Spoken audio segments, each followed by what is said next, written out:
My dream was always to be a mathematician, and actually I wanted to be a mathematician from 3 years old. I liked numbers and I liked to think about numbers, about prime numbers and so on. 25 years at MIT. There was 1 year when I went to Columbia University, but other than that I was at MIT for 25 years. She told me a lot about living in Samarkand.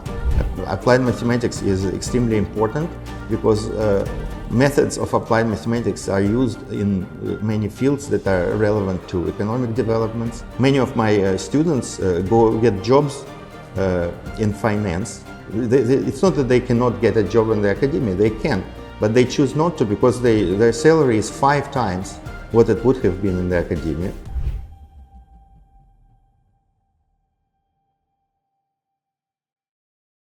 So I'm Pavel Etingof. I'm a professor of mathematics at MIT. So I was born in Ukraine, in Kiev, which is the capital of Ukraine, when it was still part of the Soviet Union. And I grew up in a family of scientists. My mother was a theoretical physicist, and my father was a geologist.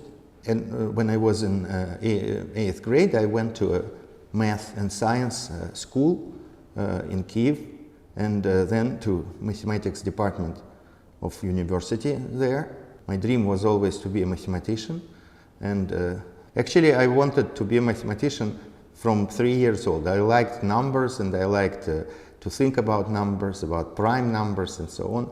And so I never had a question what I want to be. And then I went to this mathematics school, went to Olympiads, then I went to the university. And in 1986 we moved to Moscow, and I studied in the Moscow Oil and Gas Institute in the Applied Mathematics department. I got my degree, master's degree, and then I soon went to United States, to Yale University for a graduate study to get a PhD. And I did pure mathematics this time, the area called representation theory, mathematical physics. And then I went to Harvard, worked at Harvard for 5 years as a postdoc, and then I got my job at MIT, where I have been for 25 years. 25 years at MIT. There was 1 year when I went to Columbia University, but other than that I was at MIT for 25 years. So it was very well organized.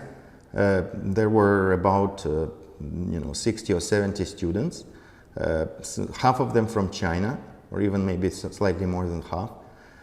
Students varied a lot in terms of the background. So some students had a lot of background, others had very little. So I had to navigate this and adjust to the students who did not have such an extensive background, so that they can also benefit from this program. Well, I had some idea. First of all, during World War II, my mother was evacuated with her family to Uzbekistan, and she lived in Samarkand for a few years and went to school. She liked very much her school, and especially her teacher of Uzbek language, and she was able to speak a little bit Uzbek language, and even recited some poems to me when I was a kid. And she told me a lot about living in Samarkand. Also, I grew up in the Soviet Union, so I have not been to Uzbekistan, but for example, I've been to Turkmenistan and to so I had and I read some books. So I had some idea of what I will see here. So my research interests are very broad, so I work on different fields. Well, representation theory is maybe my main field, but I also interested in mathematical physics, in algebraic geometry, abstract algebra, many different things. And I also spend a lot of time working with high school students, talented high school students. So I organized at MIT a program called Primes, which does mathematics research with talented high school students. It's been set up, it was set up in 2010, so it's almost 14 It's 14 years old now, almost 14, and there are hundreds of alumni already.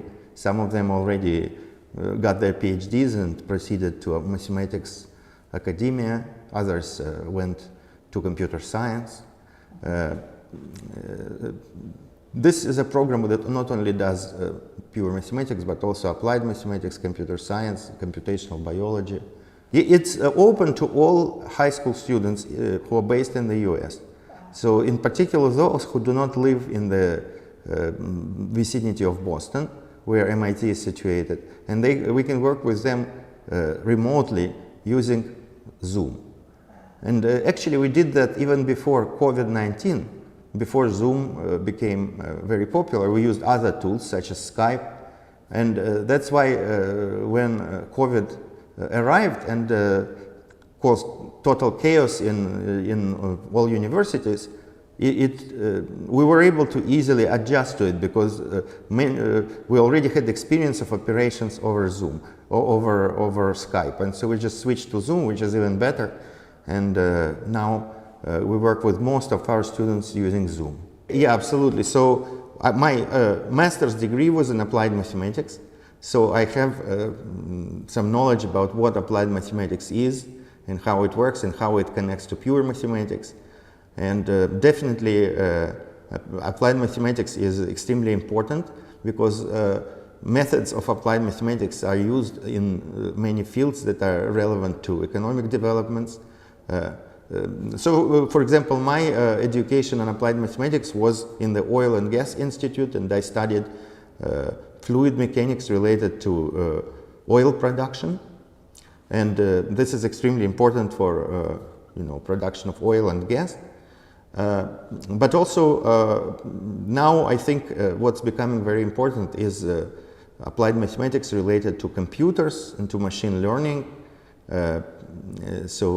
Because we have artificial intelligence becoming more and more sophisticated by the hour, basically, and this is maybe the future of applied mathematics is in these areas, and also, for example, many of my students go get jobs in finance. It's not that they cannot get a job in the academia, they can, but they choose not to because their salary is 5 times what it would have been in the academia.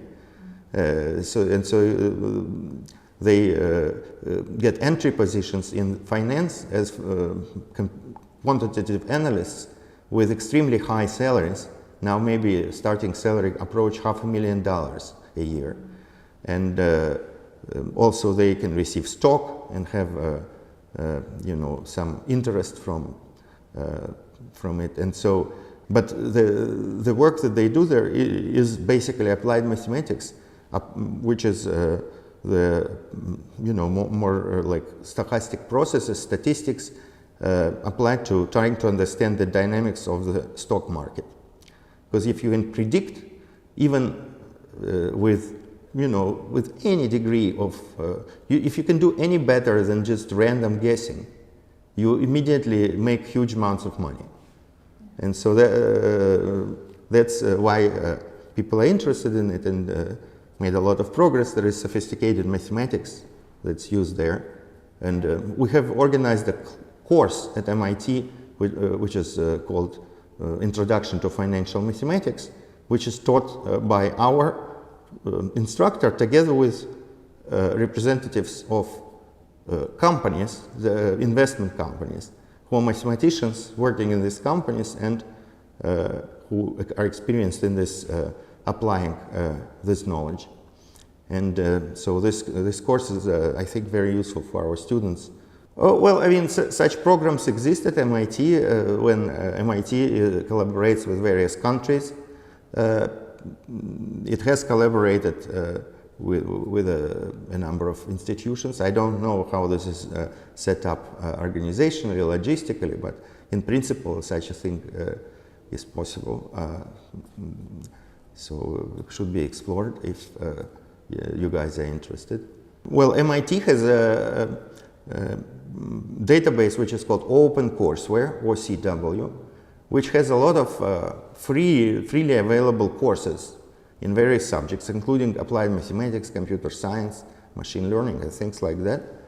And this is a really good source because they are, you don't, some of the materials are just, they are organized by lecture, there are homework, so it's like you taking a course except that there is no professor, you're just doing it by yourself.